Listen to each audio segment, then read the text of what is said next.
খুবই মুচমুচে ও সুস্বাদু। অবশিষ্ট ভাত দিয়ে এরকম মুচমুচে চিপস আপনিও বানিয়ে নিন।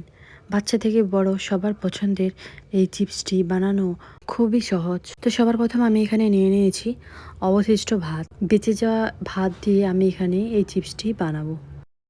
ভাতে সামান্য জল অ্যাড করে ব্লেন্ড করে এইরকম সুন্দর পেস্ট বানিয়ে নিয়েছি। এবার এর মধ্যে দিয়ে দেবো 1 চামচ লঙ্কা গুঁড়ো, 1 চিমটে নুন, হাফ চা চামচ আমচুর পাউডার, হাফ চামচ জিরে, হাফ চামচ কালো মরিচের গুঁড়ো। এবার সমস্ত কিছু ভালো করে মিশিয়ে নেব। ভাতের পেস্টটি এরকম গাঢ় রাখতে হবে, বেশি পাতলা করা যাবে না।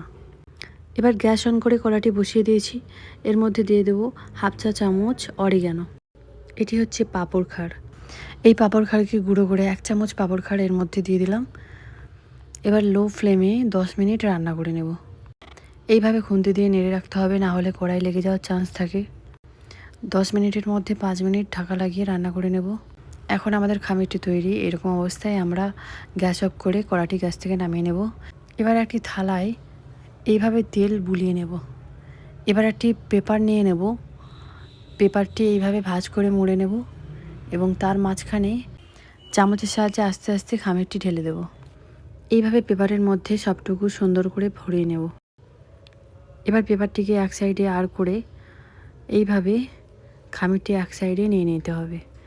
এবার পেপারটিকে ওপর থেকে আস্তে আস্তে মুড়ে মুড়ে নিচে নিয়ে গিয়ে দু সাইড থেকে মুড়ে নিয়ে এইভাবে পেপার টেপ লাগিয়ে সুন্দর করে আটকে দেব। আপনি চাইলে স্টেপলারের সাহায্যে আটকাতে পারেন। এইভাবে সুন্দর করে টেপ দিয়ে আটকে দেবো যাতে খামিরটি বেরিয়ে না যায়। খামিরটি পেপারের এক সাইডে করে নেব, একটি ঠোঙার মতো শেপে আসবে। এবার কাঁচি দিয়ে সামান্য একটু কোণ কেটে নেব।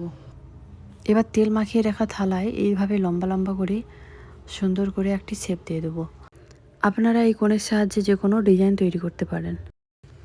এইভাবে ঘরের ভেতরে থালার উপর এরকম ডিজাইন তৈরি করে তারপরে আপনি রোদে শুকানোর জন্য দিতে পারেন। এইভাবে আমি 2 দিন রোদে দিয়ে শুকনো করে নিয়েছি। 2 দিনে এরকম সুন্দরভাবে শুকনো হয়ে গিয়েছে। আমি ভেজে দেখাচ্ছি কতটা পারফেক্ট হয়েছে। কড়াই তেল গরম করে এর মধ্যে কিছুটা পরিমাণ চিপস দিয়ে এইভাবে সুন্দর করে মিডিয়াম আঁচে ভেজে নেব। এইভাবে 1 থেকে 2 মিনিট ভেজে তুলে নেব। এই চিপস এতটাই মুচমুচে যে মুখে দিলেই মিলিয়ে যায়।